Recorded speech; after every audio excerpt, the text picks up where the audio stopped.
Hello guys, magandang araw po sa ating lahat. Hito na naman po ako upang maghatid ng kaunting kaalaman na naman about sa electrical na mga devices, equipment at electrical education na makakatulong sa ating pamumuhay.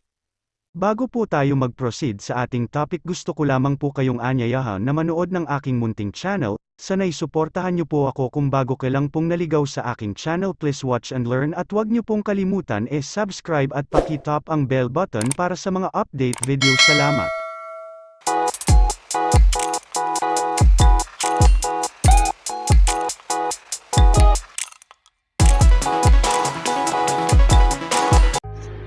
Ano ang smoke detector?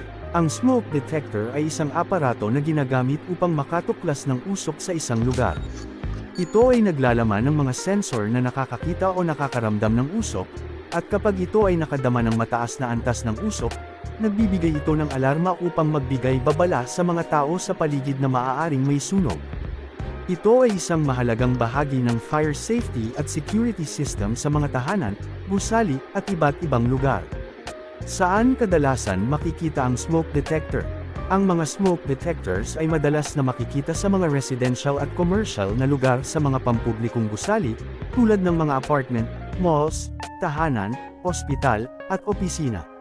Karaniwang naka-install ang mga ito sa mga kisame, malapit sa mga kwarto o hallway, upang ma-detect agad ang usok mula sa posibleng sunog. Bakit mahalaga ang smoke detector? Ang smoke detector ay mahalaga dahil ito ay nagbibigay ng maagang babala sa panganib ng sunog sa pamamagitan ng pagtukoy ng usok.